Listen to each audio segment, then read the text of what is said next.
नमस्कार. तर स्वागत आहे तुमचं माझ्या या ब्लॉगमध्ये. तर आजचा ब्लॉग काही इंटरेस्टिंग होणार आहे. सो तुम्ही ब्लॉग शेवटपर्यंत बघा. आणि ब्लॉगमध्ये अशी स्पेशल गोष्ट आहे जी म्हणजे आपल्या मुलांकरिता खूप फायदेशीर ठरणार आहे. त्याकरता हा व्हिडिओ तुम्ही मुलांना आपल्या मुलांना दाखवला तरी खूप फायद्याचा राहील असं मला वाटते. आणि आय होप तुम्ही दाखवायला पाहिजे आणि जास्तीत जास्त व्हिडिओ हा शेअर करायचा. तर आजच्या ब्लॉगमध्ये आपल्याला मी तुम्हाला हे दाखवणार आहे की जेव्हा उन्हाळ्याच्या सुट्ट्या लागतात, मोस्ट ऑफ उन्हाळ्याच्या सुट्ट्यामध्ये मुलं आपल्या मामाच्या गावी, आत्यांच्या गावी असं फिरायला जातात. तर प्रत्येक वर्षी जातात, ठीक आहे, आणि जायला पण हवं. काही मुलांना हवापालटची पण गरज असते. पण कधी कसं होतं ना, कधी मुलांना वाटतं की नाही बाबा, यावर्षी नाही जायचं मामाकडे, की आपण क्लासेस लावूया किंवा क्रिकेट लावू, स्पोर्टचे क्लासेस लावू.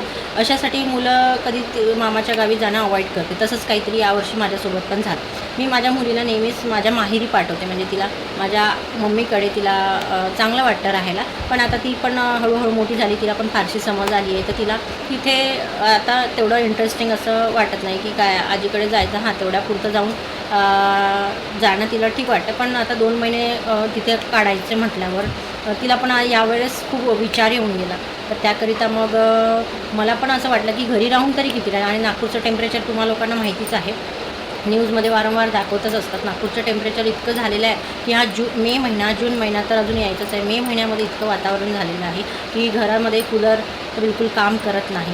त्याच्यामुळे मुलांना बाहेर तरी कुठे पाठवायचं क्लासला, हा पण एक डोक्यात प्रश्न येतो. कारण की भर दुपारची ऊन म्हटल्यावर येणे जाणे, तिकडनं आल्यावर पोरांची इम्युनिटी पॉवर, या सगळ्या गोष्टी, खूप साऱ्या गोष्टीचं टेन्शन असतं एका आईच्या मनामध्ये. सो त्यासाठी मी एक छोटासा उपाय म्हणजे माझ्या मुलीसाठी सजेस्ट केलं आहे की शाळेचा जो अभ्यासक्रम असतो, त्या अभ्यासक्रमाच्या व्यतिरिक्त तिची 2 महिन्याची लिंक जी आहे अभ्यासाची, ती तुटू नये किंवा त्या अभ्यासाच्या सवयीला तिला कुठे ब्रेक लागू नये, यासाठी मी तिला रोज 10 इंग्लिशचे वाक्य मराठीमध्ये आणि इंग्लिशमध्ये असे तिला मी एक बुक आहे माझ्याकडे, छान बुक आहे. आणि सोपे जे वाक्य असतात आपल्याकडे, ते वाक्य तिला स्वतःच्या हाताने हँडरायटिंगमध्ये लिहायला लावले आणि ते लिहून स्वतः लर्न करायची. लर्न म्हणजे ती अशी पोपटपंची वगैरे काही करत नाही. तिला कधीही विचारा तुम्ही, ती बेधडक तुम्हाला सांगेल. म्हणजे असं तिच्या डोक्यामध्ये, तिची मेमरी इतकी शार्प आहे ना, त्याच्यामुळे तो फायदा तिला होतो. आणि मलाही प्राऊड फील होतं की ती खरंच, मी जेवढ्या प्रेमाने किंवा जेवढ्या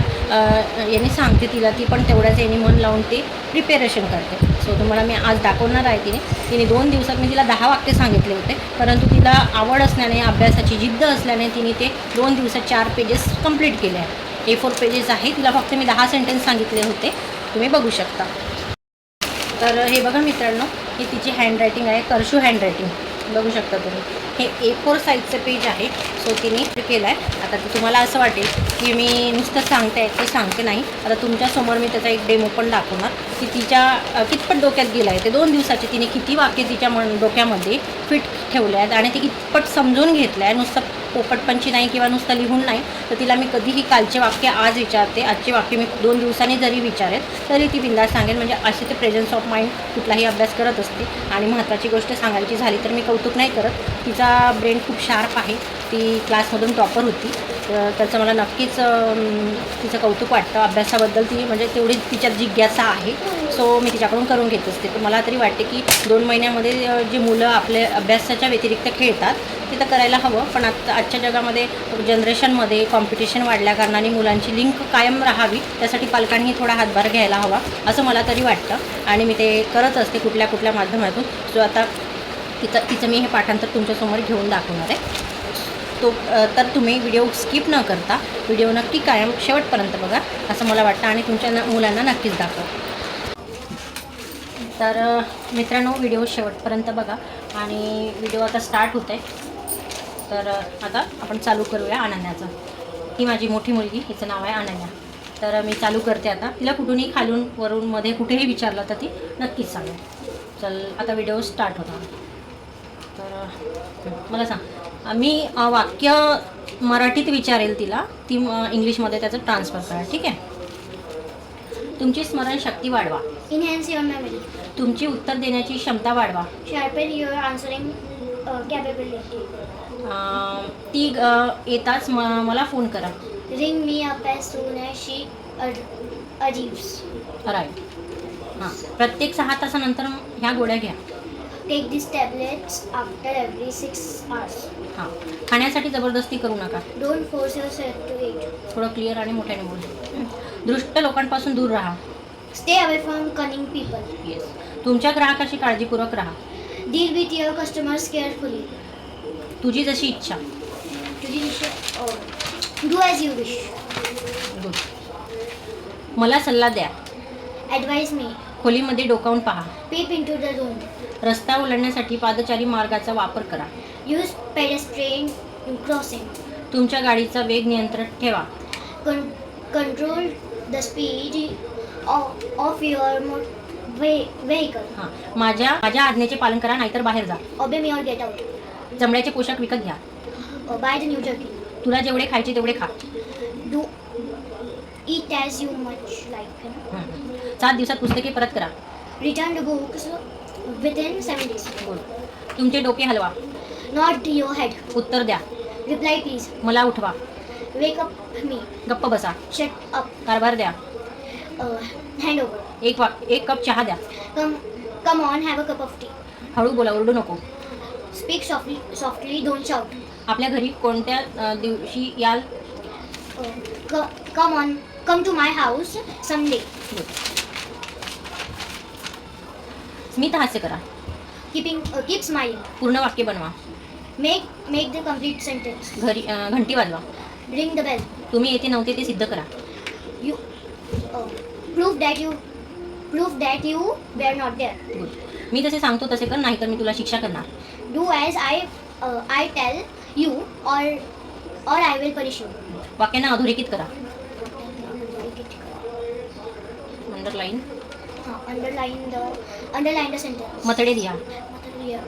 Write the headlines. Good. Alarm लावा. Set the alarm.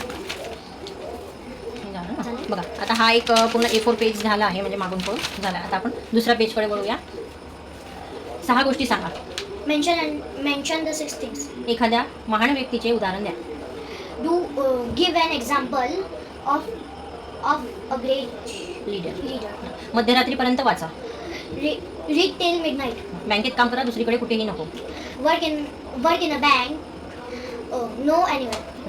आता पैसे द्या. Pay the money now. Good. कपाट बंद करा.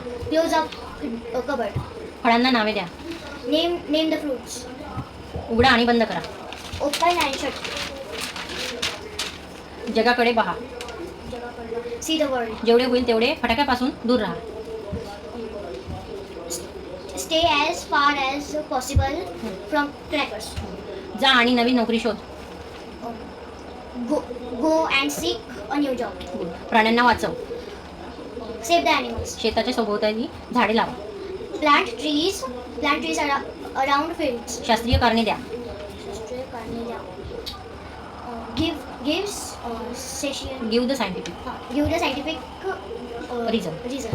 हे पुन्हा पुनर्वाक्य लिहा. Rewrite. Rewrite the complete sentence. आपल्या जीवनातील प्रत्येक क्षणाचा सदुपयोग करा. Use the every moments of our life. शिकण्यासाठी वाचा. शिकण्यासाठी वाचा. Read to learn. मौज लुटण्यासाठी वाचा. Read to enjoy. गुड. तर बघू शकता मी आपल्यासमोर तिचे पाठांतर घेतले आहे. सो तिने असे 2 A4 साईजचे सेंटेन्स मराठीमध्ये छोटे छोटे अगदी वाक्य तिला जेवढं लर्न होईल आणि चांगले लक्षात राहील असे तिने पाठांतर केले आहे. तर व्हिडिओ आवडल्यास नक्कीच शेअर करा आणि मुलांनाही दाखवा आपल्या घरातील, जेणेकरून त्यांनाही ती इच्छा होईल अभ्यासाची आणि त्यांची लिंक कायम टिकून राहील. तर मला तरी वाटतं हा आज तुमच्याकरिता मी महत्त्वाचा व्हिडिओ घेऊन आली. आणि व्हिडिओ आवडल्यास लाईक शेअर करा आणि माझ्या यूट्यूब चॅनलला पण सबस्क्राईब करा. माझ्या यूट्यूब चॅनलचं नाव मी खाली मेन्शन करेल. सो तुम्ही त्या चॅनलला पण मला सबस्क्राईब करा आणि असेच नवनवीन व्हिडिओ बघण्यासाठी मला फॉलो करा, सबस्क्राईब करा आणि व्हिडिओला खूप खूप शेअर करा. थँक्यू.